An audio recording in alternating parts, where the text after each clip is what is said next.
নমস্কার, আমার নতুন একটা ব্লগে সবাইকে অনেক, অনেক স্বাগত জানিয়ে আজকে ব্লগটা শুরু করছি।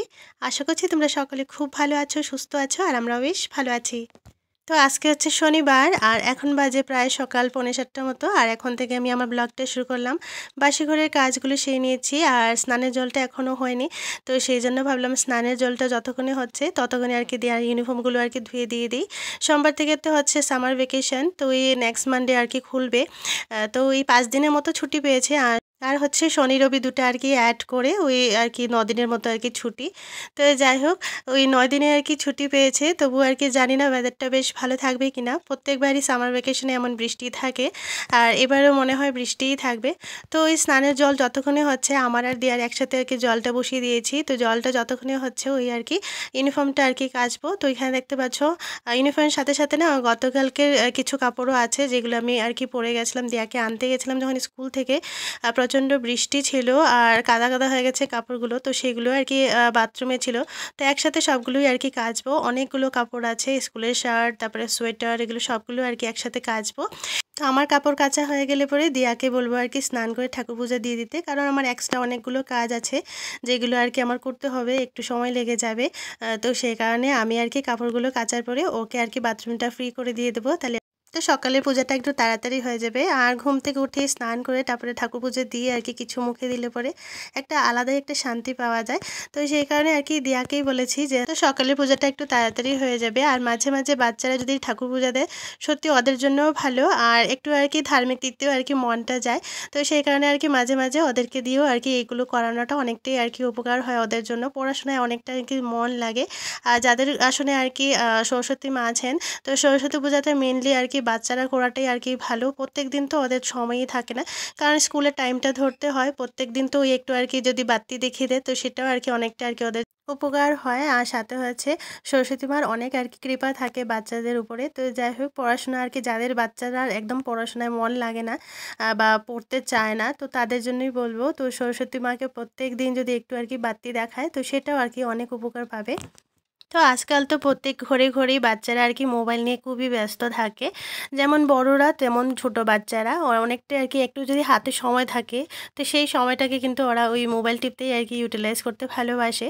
ওই বাইরে গিয়ে আর কি খেলাধুলা ওদের তো একদমই মন লাগে না, ওই মোবাইলে না জানি কী দেখে, ওদের তো ওইটাই আর কি পছন্দ, বা ওই মোবাইলে গেম টেম খেলে।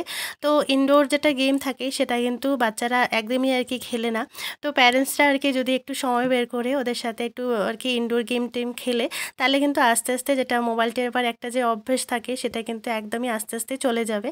আর বিশেষ করে যারা প্যারেন্টসরা আর কি মোবাইল দিয়ে রাখে আর তারপরে আর কি ওই ঘরের কাজগুলো সেরে নিতে পারে, তো অনেকেরই আর কি অভ্যেস আছে ছোট ছোট বাচ্চাদের হাতে মোবাইলটা দিয়ে তারপরে আর কি ঘরের কাজগুলো আর কি সারে।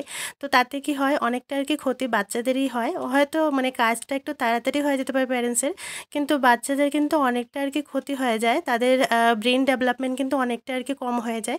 আগের দিনের বাচ্চারা কিন্তু খুব আর কি মানে ইন্টেলিজেন্ট ছিল, কারণ হচ্ছে ইনস্ট্যান্ট আর কি যে কোনো জিনিসের বুদ্ধিটা খাটাতে পারতো, কিন্তু এখন না ওই মোবাইল দিয়েই সব কিছু হয়ে যায়। মোবাইল থেকেই আর কি ইনোভেশনগুলো করে বা মোবাইল থেকে কিছু শিখে শিখে আর কি জিনিসগুলো বানায় বা সার্চ করে, যে কোনো জিনিস যদি একটু আর কি প্রজেক্ট টজেক্ট থাকে সেগুলো আর কি ওরা মোবাইল সার্চ করেই আর কি বানায়, নিজের থেকে বুদ্ধি কিন্তু একদমই খাটাতে চায় না। ওরা রেডিমেড পাচ্ছে, ওই গুগলে সার্চ করবে না হলে ইউটিউবে দেখবে। তো অনেকটাই আর কি এইরকম একটা কথা হয়ে গেছে যে মানে একদম রেডিমেড সব কিছু পাচ্ছে, তো তার জন্যই আর কি ওদের একটা হ্যাবিট হয়ে গেছে, মোবাইলটা একেবারেই আর কি ছাড়তে চায় না। তো কথাটা একেবারে আর কি কঠোর কথা, মানে একদম সত্যি কথা, কিন্তু খারাপ লাগতে পারে অনেকেরই। তো আমি কয়েকদিন আগে যখন দিয়াকে স্কুলে নিয়ে যাই তখন একজন আর কি প্যাসেঞ্জার গাড়িতে বসেছে, সাথে একটা ছোট্ট বাচ্চা, যে বাচ্চাটা আর কি ভালো করে কথাও বলতে পারে না। ওই এত ছোট্ট একটা বাচ্চার হাতে ওই মোবাইলটা দিয়ে রেখেছে আর কি সুন্দর একটার পরে একটা টিপে যাচ্ছে, একটার পরে একটা আর কি রিলসগুলো দেখছে। বেশ সুন্দর আর কি ওইগুলো টিপতে পারে বা ওইগুলো বুঝে মোবাইলটা একজ্যাক্ট কি ওইটা কিন্তু ঠিক বুঝতে পারছে। তো মানে কি যে ব্যাপার হয়েছে, এখন সবার হাতে মোবাইল, এত ছোট একটা বাচ্চার হাতেও কিন্তু মোবাইল। তো মোবাইলটা কিন্তু সত্যি মানে সবার তো মোবাইল আজকাল একদম কি বলবো একদম ফেভারিট একটা জিনিস হয়ে গেছে, মোবাইল ছাড়া তো কিছুই ভালো লাগে না। কিন্তু বাচ্চারা কিন্তু অনেক ক্ষতি হচ্ছে। ওই কয়েকদিন আগে একটা রিলস দেখলাম ১০ বছর বা ১১ বছরের একটা মেয়ে হবে। সে রিলস বানাচ্ছে অথচ কিন্তু সিগারেট খেয়ে, খেয়ে আর কি সিগারেটের ধোঁয়াটা উড়াচ্ছে আর রিলস বানাচ্ছে। তো তোমরা নিজেই ভাবো মানে রিলস কতটা আর কি ক্ষতি করছে বা মোবাইলটা যে দিয়ে রাখে প্যারেন্টসরা তো সেটা চেক করে না যে বাচ্চারা কি করছে। আ তো একবার আর কি চেক করলে পরে যে মানে বাচ্চাদের হাতে দিয়ে রাখার আগে ভালো কিছু শিক্ষাটা দেওয়াটা আর কি অনেকটা দরকার। কারণ হচ্ছে খারাপ হতে না বেশিক্ষণ লাগে না কিন্তু ভালোর দিকে যেতে কিন্তু অনেকক্ষণ লাগে। তো আজকাল কিন্তু সবকিছু স্ট্যাটাসের সাথে আর কি জড়িত হয়ে গেছে। ওই ফাটা একটা জিন্স পরলে সেটাও কিন্তু স্ট্যাটাস। মানে ছেঁড়া যদি জিন্স যদি না পরে তাহলে কিন্তু স্ট্যাটাস কোনো মেইনটেইনই হচ্ছে না। তো এত দাম দিয়ে আর কি কিনবে অথচ কিন্তু ছেঁড়া, সবথেকে ছেঁড়া। তো কয়েকদিন আগে একটা মেয়েকে দেখলাম যে ওই পুরোটা জিন্সই ছেঁড়া, মানে তো সাইড দিকে তো একেবারে আর কি সেলাই ছিল না। আর হচ্ছে পুরো হাঁটু তারপরে থাই পুরোটাই ছেঁড়া। সবকিছুই দেখা যাচ্ছে। তার মধ্যে এই জিন্সটা পরার কি ব্যাপার ছিল সেটা আমি তো বুঝতেই পারলাম না। তো সবকিছু দেখাবেই তাহলে আর জিন্স না পরলেই পারতো। তো আমার স্নান হয়ে গেছে আর ঠাকুরের আর কি প্রসাদ খেয়েছি। সকালে ব্রেকফাস্টে কিছু বানাইনি কারণ ওই মানে চিড়া আর কি কলা দিয়ে মেখেছিলাম আর সাথে অল্প একটু আর কি মুড়ি অ্যাড করেছি। ওই মাখা প্রসাদে না আমার একটু মুড়ি অ্যাড করতে বেশ ভালো লাগে, ক্রাঞ্চি ক্রাঞ্চি ম্যাস আর কি আসে। তো সেটাই খেয়েছি। আর দিয়াকে কালকে নিয়ে আসার সময় ডুগা পেয়েছি, ওই কুয়াশার ডুগা, বেশ আর কি একদম নরম নরম ডুগাগুলো ছিল কিন্তু অনেকটা আর কি দিয়ে দিয়েছে 30 টাকায়। বেশ আর কি মুঠোটা অনেকটা বড় ছিল তো এতটা আর কি খেতেও পারবে না, তো অর্ধেকটা আর কি কেটেছি আর অর্ধেকটা রেখে দিয়েছি ফ্রিজে, এটা আর কি পরে খাবো। তো এখানে আমি আজকে একটু পেঁয়াজ দিয়ে করছি। প্রথমে ভাবলাম একটু সর্ষে দিয়ে করলে ভালো হবে, তো সর্ষে খেলে পরে না ওই গ্যাস হয়ে যায়। তো সেই কারণে ভাবলাম ঠিক আছে একটু রসুন ফোড়ন দিয়ে ওই পেঁয়াজ দিয়ে একটু আর কি জিরে বাটা দিয়ে করবো, বেশ ভালো লাগে ওই মুসুরের ডাল দিয়ে খেতে। আর গতকালকে রাত্রে ঝিঙে কুড়ো করেছিলাম, ওইটাও রয়েছে আর ডালের বড়া করেছিলাম। তো ওইটা দিয়ে আর কি দুপুরে আমাদের লাঞ্চটা আমি সেরে নিয়েছি আর আমি আর দিয়েছিলাম, তো দুজনের আর কি খাওয়া দাওয়া ঝটপট আমরা করে নিয়েছি। আর বাইরে অনেকগুলো কাপড় ছিল, বারে বারে গিয়ে আমি আর কি ওই উল্টে পাল্টেই দিচ্ছিলাম, কাপড়গুলো শুকোচ্ছেও না আর গুঁড়ি গুঁড়ি বৃষ্টি তো হচ্ছেই মাঝে মাঝে। তো খাওয়া দাওয়ার পর রান্নাঘরটা আর কি ভালো করে ক্লিন করে নিচ্ছি। আর আমি কিন্তু দুপুরবেলায় এরকম আর কি বেরি টেরি সব কিছু মেজে রাখি, তাহলে কি হয় পরিষ্কার থাকে। আর সন্ধ্যাবেলা যখন চাটা খাবো তো সবটাই আর কি পরিষ্কার থাকে, ভালো থাকে। শকরা চুলায় এমনিতেও খেতে নেই। আবার অনেকেরই অভ্যেস থাকে মানে কিছু রান্না বান্না করার পর ওই চুলার উপরেই রেখে দেয়। তো তো চুলার উপরে কিন্তু কোনো ভার রাখা একেবারে আর কি উচিত নয়।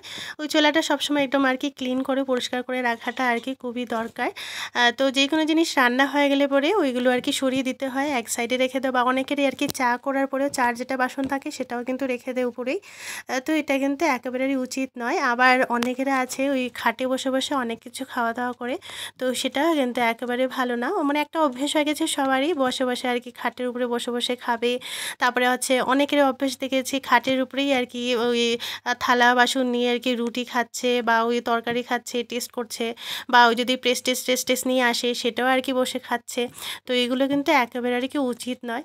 তো আমি ওই রান্নাঘরটা ভালো করে একবার মুছে নিলাম, বাসন টাসন মাজার পরে না ওই ফ্লোরটা একটু আর কি ভিজে যায়। তো বাসন মাজার পরে রান্নাঘরটা আমি আরেকবার আর কি মুছে নিই। আর কাপড়টা যখন মেলতে আসছি তখন আর কি দেখলাম যে ওই ডালিয়ার গাছের আর কি ওই ডালগুলো ভেঙে পড়ে যাচ্ছে। তো এখানে বাঁশ দিয়ে একটা আর কি রশি দিয়ে বেঁধে রাখবো। অনেকগুলো কলি আছে, তবে দেখছি আর কি মানে গাছটা আর কি ভেঙে পড়ে যাবে। তো এরভাবে বেঁধে রাখলে পরে একটু প্রোটেকশন থাকবে। আর যেহেতু অনবরত বৃষ্টি হচ্ছে গুঁড়িটা একেবারে আর কি নরম হয়ে যাচ্ছে। তো যাই হোক একটু রোদ দিলে পরে আর কি ভালো হয়। আর এই গাছগুলো অনেকটা আর কি বড় হয়েছে, তো সেই কারণে একটু বাঁশ দিয়ে বেঁধে রাখলে পরে অনেকটা আর কি সেফ থাকবে। তো মোটামুটি ঘরের কাজ হয়ে গেছে, ওই টুকিটাকি একটু একটু বাকি আছে। তো ওই ফাঁকে দিকে আর কি ভাবলাম দেয়ার চুলটা একটু আঁচড়িয়ে দিই। এত লম্বা চুল নিজে নিজে পারে না, ওই স্নান করার পর থেকে তো এমনিতেই চুলটা রেখে দিয়েছে গার্ডার দিয়ে।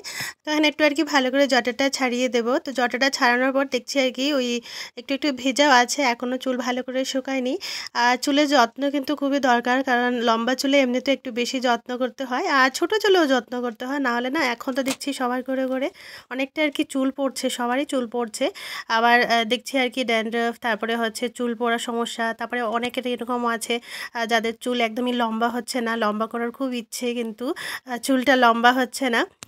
তো যাদের চুল একেবারে আর কি লম্বা হচ্ছে না, গ্রোথ হচ্ছে না চুলের, তো আমি আগেও অনেকবার আর কি আমার ব্লগে বলেছি যে ওই মেথিটা দিয়ে দেখো অনেকটা আর কি চুল লম্বা হবে। তো সরষের তেলটাকে একটু আর কি হালকা গরম করে ওইটাতে আর কি একটু মেথি আর সাথে হচ্ছে একটু কালো জিরে দিয়ে তারপরে আর কি সেই তেলটাকে একটু ঠান্ডা করে তারপরে আর কি হেড ম্যাসাজ করলে পরে অনেকটা আর কি চুলে গ্রোথ হয়। কারণ হচ্ছে ওই মেথিটা কি করে চুলে আর কি গ্রোথ আনে আর সাথে হচ্ছে নতুন চুল গজায় হচ্ছে ওই কালো জিরে। তো তার জন্য আর কি অনেকটা আর কি চুল ঘন হয়, ভালো হয়। আর যাদের আর কি ড্যান্ড্রাফের সমস্যা হচ্ছে তো তাদেরকে বলবো স্নান করার পরে ওই যেমন হেয়ার সিরাম অনেকেরই আর কি লাগায়, তো হেয়ার সিরামটা না লাগিয়ে ওই গ্লিসারিন আর কি একটু জল দিয়ে বা লেবু দিয়ে আর কি যার যেমন আর কি, অনেকেরা হয়তো লেবুটা আর কি স্যুট করে না হেয়ারে, তো জল দিয়েও আর কি লাগিয়ে দেখতে পারো, ড্যান্ড্রাফের সমস্যা একেবারে আর কি শেষ হয়ে যাবে। আর হেয়ার সিরাম না লাগানোর পরেও আর কি চুলটা একদম সুন্দর থাকবে, ভালো লাগবে, সিল্কি থাকবে। আর এই ছোটোবেলার কথাগুলো মনে পড়ে গেছে, স্কুল যখনই থাকতো আর যখন বৃষ্টি ভিজে আমরা যেতাম, তো ছাতাগুলো শুকিয়ে যাওয়ার পরে ওই ছাতা আর কি ফোল্ডিং করার সেটা কাজ আমার অনেকটা ভালো লাগতো। অনেকক্ষণ বসে বসে সব বান্ধবীদের ছাতাগুলো এইভাবে ফোল্ড করতাম, বেশ একটা আর কি মজার একটা টাইম কাটতো, ভালো লাগতো। তো তোমাদের কেমন লাগে সেটা আমাকে কমেন্ট করে অবশ্যই জানিও। আর এই যে ট্রান্সপারেন্ট ছাতা দেখছো, এটা কিন্তু নতুন বেরিয়েছে, তবে কিন্তু অনেকটা আর কি লাইট ওয়েট, আর বেশি ঝড় বৃষ্টি হলে পরে ওইটা আর কি ছাতাটা হ্যান্ডেল করা যায় না, একেবারে আর কি লাইট ওয়েট, তবে কিন্তু সুন্দর আছে, ভালো আছে আর কি।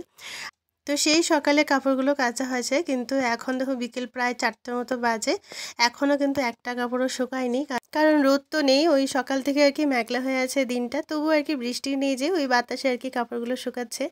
আর প্রত্যেকটা গাছে আর কি কলি এসেছে, আর অনেকটা আর কি এবার ফুল কম ধরছে, কারণ হচ্ছে ওই গাছে যেহেতু আর কি ফার্টিলাইজারটা দিতে পারছি না, তো সেই কারণে আর কি গাছে ফুল আসছে না। আর এই ব্যালসাম গাছটা বড় তো হয়েছে কিন্তু এখনও কলি আসেনি।